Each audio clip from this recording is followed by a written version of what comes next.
Hello everyone, myself doctor Harsh Bala. मैं एक child specialist हूँ और पहले के वीडियोस में मैंने आपको बताया था कि हमारे लिए माइक्रोबायोम्स की कितनी इम्पोर्टेंस है।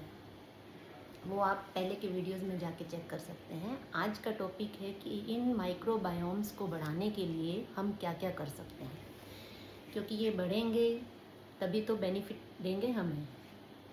बीन की डाइवर्सिटी और नंबर को बढ़ाने के लिए जो सब्सटेंस कहें के सोर्सेज कहें जो यूज़ होते हैं, उसमें मेनली कौन से सोर्सेज यूज़ करने चाहिए उसके बारे में मैं आज आपको बताऊंगी। तो इसके लिए कुछ टर्म्स हैं आपको समझनी चाहिए, प्रीबायोटिक्स एंड प्रोबायोटिक्स।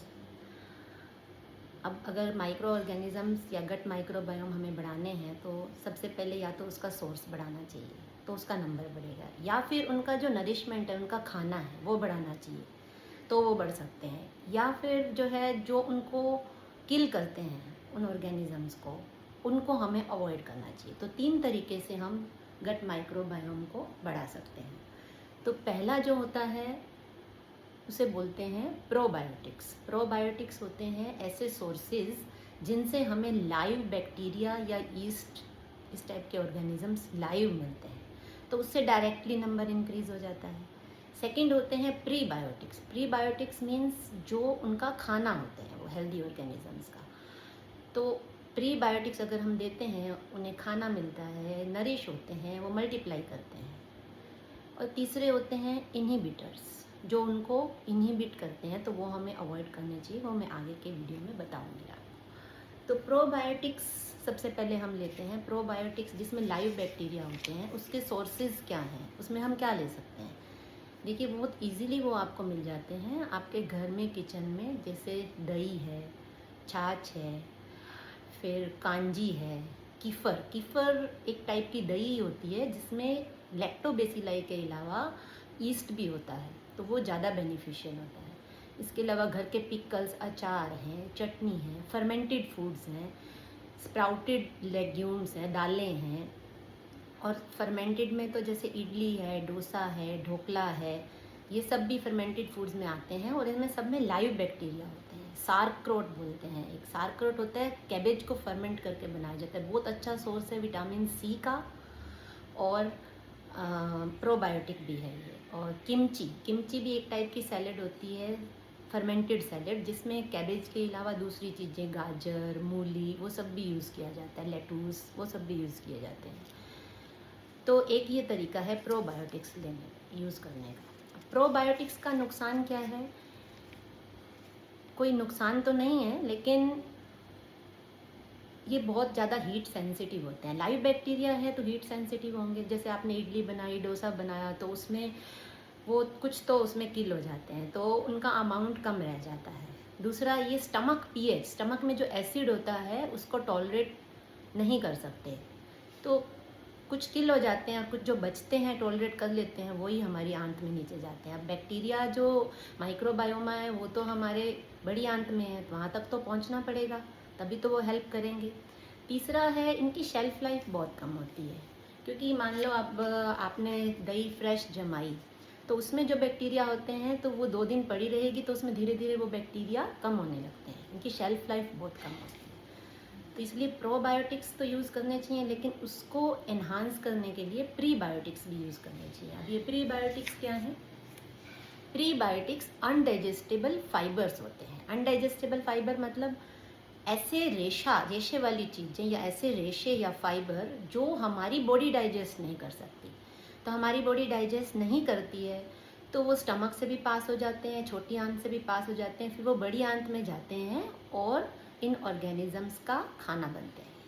तो ये ऑर्गेनिजम्स उससे नरिश होते हैं। तो ऑलरेडी जो ऑर्गेनिज्म है और जो प्रोबायोटिक्स से हमने दिए, तो वो मल्टीप्लाई होते हैं। तो प्रीबायोटिक्स और प्रोबायोटिक्स दोनों मिलके, इनको सिम्बायोटिक बोलते हैं। तो ये दोनों अगर आप लेते हैं तो माइक्रोबायोम बहुत जल्दी से इंक्रीज होते हैं। अब तीसरी क्या प्रोसेस है? तीसरी प्रोसेस है कि जो ये गट माइक्रोबायोम को इनहिबिट करती हैं चीज़ें, उन्हें हमें अवॉइड करना चाहिए। उसमें क्या आता है? इनहिबिट मतलब उनकी ग्रोथ को रोकती हैं। उसमें आते हैं अल्ट्रा प्रोसेस्ड फूड, मेनली आपके पैकेट्स वाले फूड, फिर स्ट्रेस, फिर है एक्सेसिव यूज़ ऑफ एंटीबायोटिक्स। अब एंटीबायोटिक्स जो है वो जिस पर्पस के लिए आप ले रहे हो, जिस बैक्टीरिया को मारने के लिए ले रहे हो, वो खाली उस बैक्टीरिया को नहीं मारती, आपके बेनिफिशियल बैक्टीरिया को भी मार देती है। तो फिर आपको वो रिस्टोर करने पड़ते हैं, इसलिए प्रीबायोटिक और प्रोबायोटिक लेने चाहिए।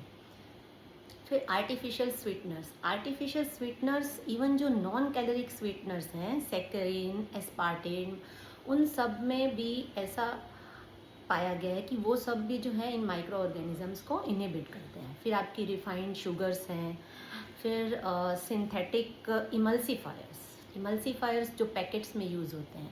आप कोई भी पैकेट लेंगे, उस पर पढ़ेंगे तो कोई ना कोई इमल्सीफायर का नाम आएगा ही। अलग अलग होते हैं, E415, E471, जो भी ऐसा कुछ आपको नंबर मिलता है तो समझो वो आपके लिए ख़राब है, वो आपके माइक्रोबायोम के लिए ख़राब है। फिर है ट्रांसफैट्स जो फ्राइड फूड्स में होते हैं। तो ये सब जो हैं ये हेल्दी माइक्रो ऑर्गेनिजम्स को इनहिबिट करते हैं, उन्हें किल करते हैं। और ये किसका खाना बनते हैं? ये ख़राब ऑर्गेनिज्म का खाना बनते हैं। इनको तो किल करते ही हैं, लेकिन ख़राब ऑर्गेनिज्म भी उससे डेवलप होते हैं। इसलिए ख़राब ऑर्गेनिज्म फिर आपको बीमारियां देते हैं। तो आपको क्या करना चाहिए? आपको प्रीबायोटिक्स प्रोबायोटिक्स ज़्यादा लेने चाहिए। और जो ये इनहिबिटर्स हैं, उनको जैसे फ्राइड फूड्स हैं, डाइट्स जो बहुत शुगर रिच होती हैं, और जो पैकेट्स हैं, इमल्सीफायर्स हैं, फास्ट फूड है, जंक फूड है, वो अवॉइड करना चाहिए। और बहुत ज़्यादा स्ट्रेस नहीं लेनी चाहिए, और बहुत ज़्यादा अननेसेसरी एंटीबायोटिक्स नहीं लेने चाहिए। नहीं तो आपका माइक्रोबायोम, आपकी डाइवर्सिटी, उसका नंबर सब चेंज हो जाता है अगर आप ये सब कुछ लेते हैं। पहले के वीडियो में मैंने बताया था आपको कि क्यों इम्पॉर्टेंट है गट माइक्रोबायोम को बढ़ाना। एक तो इम्यूनिटी के लिए, तो खाली इम्यूनिटी के लिए नहीं है, इसके और भी रोल्स हैं जो मैं आपको बताऊंगी। वो खाली बच्चों में नहीं है, वो बड़ों के लिए भी फ़ायदेमंद है। तो ये जो बताऊंगी मैं, वो बड़ों पे भी अप्लाई होते हैं। इसलिए आपको भी ये सब फूड लेना चाहिए। बच्चों को तो देना ही चाहिए, आपको भी लेना चाहिए, ठीक है। कुछ और ऐसी चीज़ें हैं जो आपको समझनी चाहिए। जैसे ये प्रीबायोटिक और प्रोबायोटिक बॉवल मूवमेंट को रेगुलेट करते हैं, मीन्स कि आपकी आंत की मूवमेंट को बढ़ाते हैं, जिससे आपको कॉन्स्टिपेशन नहीं होती। इसीलिए कॉन्स्टिपेशन में हम बोलते हैं हाई फाइबर डाइट लीजिए। तो हाई फाइबर डाइट प्रीबायोटिक्स होते हैं जो आप लेते हैं, तो कॉन्स्टिपेशन अवॉइड होती है। अब क्या, कुछ एलर्जीज से भी प्रिवेंट करते हैं। तो ये नीचे जाते हैं, माइक्रोबायोम उन्हें डाइजेस्ट करते हैं, फिर वो एक्सक्रीट करते हैं कुछ ऐसे सब्सटेंसेस जो हमें एलर्जी से बचाते हैं। एंटीबायोटिक एसोसिएटेड डायरिया में भी ये माइक्रोबायोम हेल्प करते हैं। फिर उसके अलावा ये विटामिन के प्रोड्यूस करते हैं। तो विटामिन के हमारी कैसे हेल्प करता है? तो आप जो कैल्शियम लेते हैं किसी भी फॉर्म में, मीन्स की मतलब टैबलेट्स लें या डाइट से लें, तो वो कैल्शियम आपके बोन्स में जाके डिपॉजिट हो, उसके लिए विटामिन के बहुत ज़रूरी है। अगर विटामिन के की डेफिशिएंसी होती है और आप कैल्शियम टैबलेट्स लिए जा रहे हैं, तो वो आपका कैल्शियम जाके अलग अलग दूसरी जगह डिपॉजिट होगा जहाँ वो आपको हार्म करेगा। जैसे अगर किडनी में जाएगा तो स्टोन करेगा, ब्लड वेसल्स में जाएगा तो हार्ट ब्लॉक और ब्लड वेसल्स को ब्लॉक करेगा। तो इसीलिए ये बहुत ज़रूरी है कि विटामिन के आपकी बॉडी में ठीक अमाउंट में हो, और उसके लिए फिर आपको गट माइक्रोबायोम बढ़ाना चाहिए। फिर ये विटामिन B12 का अच्छा सोर्स है। विटामिन B12 आपकी बॉडी में कोई ऐसी प्रोसेस नहीं होती है जिससे वो बने, लेकिन जो माइक्रोबायोम्स होते हैं उनमें ऐसी प्रोसेस होती है, ऐसी क्रियाएं होती हैं जिससे विटामिन B12 प्रोड्यूस होता है। फिर उसके बाद आईबीडी में ये हेल्प करते हैं। आईबीडी क्या है? इरिटेबल बाउल सिंड्रोम है, लीकी गट है। ये जो बच्चों की बीमारी नहीं है ये, लेकिन एक एज के बाद आपको ये देखने को मिलती है। उसमें क्या होता है कि अच्छे वाले ऑर्गेनिजम्स जो हैं वो किल हो जाते हैं, तो उसकी जगह ख़राब ऑर्गेनिज्म आ जाते हैं। एक तो ये। दूसरा, आप अगर हाई फाइबर डाइट नहीं लेते हैं, प्रीबायोटिक्स का सोर्स आपका कोई नहीं है, तो उनको कोई डाइजेशन के लिए कोई जो है खाना नहीं मिलता है, नरिशमेंट नहीं मिलती है। तो क्या करते हैं ये बैक्टीरिया, जो ये मैंने बताया आपको कि ये माइक्रोबायोम बड़ी आंत में पाए जाते हैं, पर उनको वहाँ खाना नहीं मिलता है तो वो ऊपर आ जाते हैं छोटी आंत में, और जो गट की लाइनिंग है उसको खाने लगते हैं। वो उसको बोलते हैं लीकी गट। लीकी गट से क्या होता है कि जो खराब वाले चीज़ें आपके शरीर में एब्जॉर्ब नहीं होनी चाहिए वो भी एब्जॉर्ब होती हैं और आपकी गट को और आपकी पूरी बॉडी को इरिटेट करती हैं। इसके अलावा जो मेन है कि ये प्रीबायोटिक्स, प्रोबायोटिक्स, गट माइक्रोबायोम, ये सब और किस चीज़ में हेल्प करते हैं? Metabolic syndrome. मेटाबॉलिक सिंड्रोम है जिसमें एक ओवरवेट से लेके डायबिटीज़ तक, ओवरवेट, फिर उसके बाद आपकी ओबेसिटी, फिर insulin spike, insulin resistance, then prediabetes, then diabetes, इन सब की प्रिवेंशन में गट माइक्रोबायोम का बहुत ज़्यादा रोल है। अभी इंडिया में सर्वे किया गया है कि हर तीसरा जन, every third individual metabolic syndrome से पीड़ित है किसी ना किसी चीज़ से। हर घर में आप देखेंगे या तो कोई बीपी या कोई डायबिटीज़ या कैंसर का पेशेंट आपको मिलेगा, या थायराइड। तो ये सब जो स्टार्ट होता है मेटाबॉलिक सिंड्रोम, ये आपकी अर्ली एज में ही आजकल स्टार्ट हो रहा है। पहले जो था 60+ वालों को ही बीपी आता था, डायबिटीज़ आती थी, लेकिन अभी यंग एज में हो रहा है। क्यों? क्योंकि हमारा खान पान, लाइफस्टाइल बहुत चेंज हो गया है। मैं ये नहीं कह रही कि खाली माइक्रोबायोम बढ़ाने से ये सब चीज़ें जो हैं कवर हो जाएंगी, नहीं, लेकिन जो इसके लिए प्रिवेंशन के लिए और ट्रीटमेंट की मोडालिटीज़ हैं उनमें से एक मोडालिटी गट माइक्रोबायोम है, और ये बहुत इम्पॉर्टेंट है। जब इंडिया में इतना ज़्यादा ये मेटाबॉलिक सिंड्रोम हो रहा है तो आप लोगों को जानना चाहिए ये है क्या।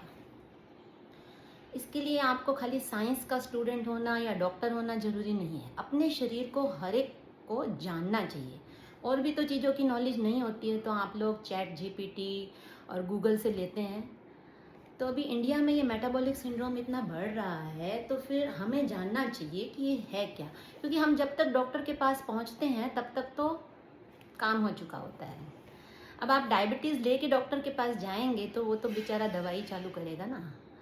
ये डायबिटीज़ तो आपको जब होती है उससे 15-20 साल पहले ही उसका बीज बो दिया जाता है आपके शरीर में, लेकिन आपको पता नहीं चलता है। ऐसा पाया गया है कि जो इंडियन फैमिलीज़ हैं उनमें जो मेल मेंबर हैं उनमें बीपी और जो फीमेल मेंबर हैं उनमें थायराइड मेटाबॉलिक सिंड्रोम का फर्स्ट सिम्टम है। उसके बाद ही सब आता है। बीपी के बाद कोलेस्ट्रॉल, कोलेस्ट्रॉल के बाद आपका इंसुलिन रेजिस्टेंस, इंसुलिन रेजिस्टेंस के बाद प्री डायबिटीज़ और फिर डायबिटीज़। पहले तो ये ओल्ड एज में देखा जाता था, लेकिन अब बच्चों में 13, 14, 15 साल के बच्चों में भी obesity, overweight, insulin resistance, pre diabetes सब देखने को मिलता है। तो प्लीज़ आप लोग इसके बारे में जानिए ताकि आप अपना और अपने बच्चों का फ्यूचर जो है वो सिक्योर करिए। आपको इसकी नॉलेज लेनी चाहिए। प्री डायबिटीज़ तक ये स्टेज रिवर्सिबल होती है, जिसको आप खान पान और लाइफस्टाइल में कुछ चेंजेस करके आप रिवर्स कर सकते हैं, लेकिन फिर उसके बाद डैमेज ज़्यादा हो जाता है तो ये चीज़ें इरिवर्सिबल हो जाती हैं। इसलिए इसको जानिए कि ये हम, ताकि आप लोग उसको टाइम पे रिवर्स कर सकें। अब इस वीडियो में मैं पूरा तो एक्सप्लेन नहीं कर पाऊँगी, मैंने खाली आपको ओवरव्यू दिया है। मैं कोशिश करूँगी मैं आसान भाषा में आपको ये मेटाबॉलिक सिंड्रोम के बारे में समझा सकूँ, पर आप लोग भी इसके बारे में जानने की ट्राई करिए। अब मैं ये कंक्लूड करती हूँ वीडियो। तो आपको प्रोबायोटिक्स, प्रीबायोटिक्स आपके डाइट में इंक्लूड करने चाहिए, और जंक फूड्स और जो फूड्स जो है आर्टिफिशियल फूड्स हैं, पैकेट फूड्स हैं, वो आपको अवॉइड करने चाहिए। आप जो करेंगे वही आपका बच्चा देखेगा और वही करेगा। अगर आप बच्चे को कहेंगे कि नहीं ये नहीं करना होता है, ऐसा होता है, ऐसा नहीं होता है, बच्चा जो देखता है वही सीखता है। आपको बच्चे के सामने एग्जाम्पल सेट करना पड़ेगा कि ये चीज़ें अच्छी हैं, ये हम खाते हैं, दूसरी चीज़ें जो अवॉइड करते हैं, बच्चा वही सीखेगा। इसलिए आप बच्चे के सामने एग्जाम्पल सेट करिए, खुद भी अच्छा खाइए, बच्चे को भी अच्छा खिलाइए और अपना फ्यूचर बचाइए। Thank you.